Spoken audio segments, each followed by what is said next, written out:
police detective. When we went to Memphis on Dr. King's birthday last year, we went to the spot where Dr. Martin Luther King was assassinated. We're standing on the balcony of the Lorraine Motel in front of room 306, where Dr. Martin Luther King was assassinated the evening of April 4th, 1968. I'm standing with Judge Diarmy Bailey, who is the founder of the National Civil Rights Museum, which is what the Lorraine Motel has been incorporated into today. Judge Bailey, where were you when Dr. Martin Luther King was assassinated here on the balcony of the Lorraine Motel? I was working in New York in the national headquarters of the American Civil Liberties Union.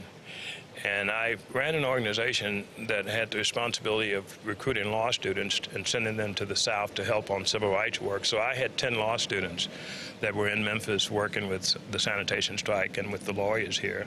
And I was in my office in Manhattan packing my briefcase to take a plane the next morning to Memphis because they had that march coming up within 2 or 3 days.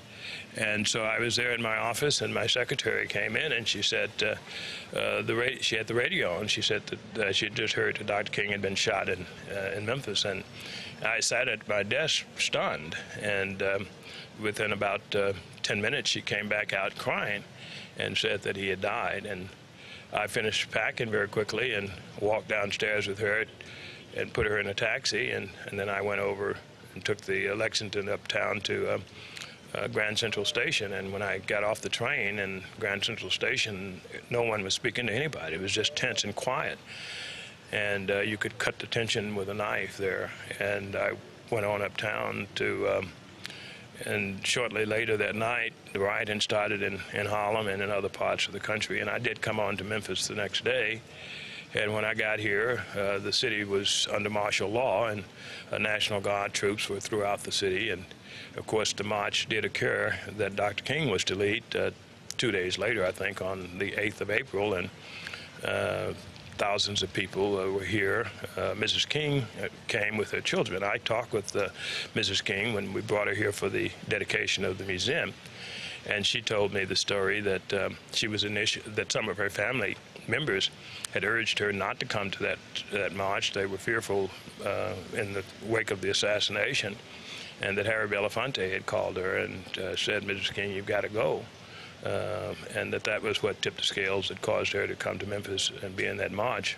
Judge Diarmy Bailey standing in front of the room where Dr. King was killed on the balcony of the Lorraine Motel in Memphis. Harry Belafonte takes the story from there. He was with Coretta Scott King at the King home in Atlanta on April 4th, 1968.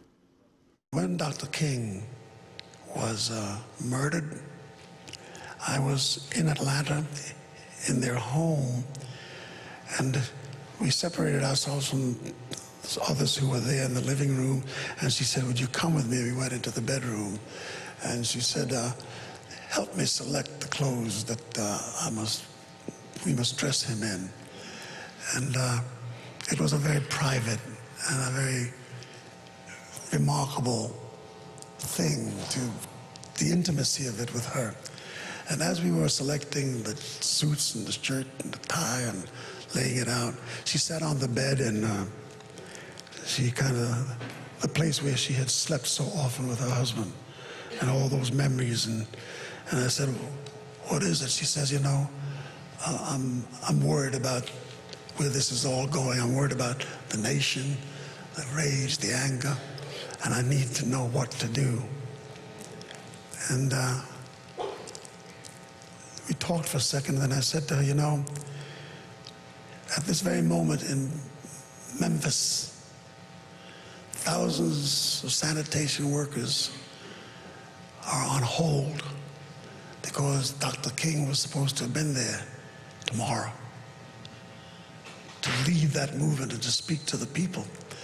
And before your husband, our leader, is put in his grave, if you have the will and the capacity to go down there tomorrow and stand up before those workers and let the world know that the movement has not been interrupted, that the process continues, and that all of us as strong or as weak as we may be, will step into the breach and do what must be done. And she did. Harry Belafonte, remembering the days after King died. April 4th is also the anniversary of Dr. King's major address against the war in Vietnam. It was April 4th, 1967, a year to the day before King was assassinated. He gave it at Riverside Church here in New York. These are the times for real choices and not false ones. We are at the moment when our lives must be placed on the line if our nation is to survive its own folly. Every man of humane convictions must decide on the protest that best suits his convictions. But we must all protest. Now there is something seductively tempting about stopping there and sending us all off on what in some circles has become a popular crusade against the war in Vietnam. I say we must enter that struggle, but I wish to go on now to say something even more disturbing. The war in Vietnam is but a symptom of a far deeper malady within the American spirit.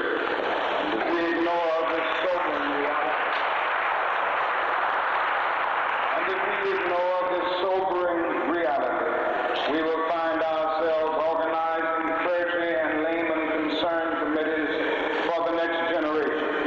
They will be concerned about Guatemala and Peru. They will be concerned about Thailand and Cambodia. They will be concerned about Mozambique and South Africa. We will be marching for these and a dozen other names and attending rallies without end, unless there is a significant and profound change in American life and policy. Dr. Martin Luther King, April 4th, 1967, at Riverside Church here in New York. We now turn to Dr. Vincent Harding, the man who wrote that speech for King. He was a close friend, a neighbor, a colleague. He is now Professor Emeritus of Religion and Social Transformation at the Iliff School of Theology in Denver, Colorado, author of many books, including Martin Luther King, The Inconvenient Hero. I asked Dr. Harding where he was at the time he heard about Dr. King's shooting. I was sitting with my wife and a friend from New York, Wilfred Cordy,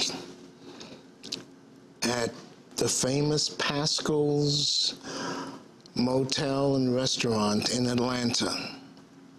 And the three of us were having dinner that evening. And the owner of Pascal's came over to me, whispered in my ear the first word that had come about Martin being shot. And that's where I was, and that's where I will never forget being. And your thoughts at that time? You didn't even know he was dead at that point. No. But I was very worried that that is what might be taking place. And my wife and Freddie and I just began to talk about the significance of it. I don't remember anything about what we said. I do remember the jolt that it was to me at the time. And then as the word began to go around the restaurant, it was clear that there was something passing through all of us who were in that restaurant at the time. You had known Dr. King for 10 years.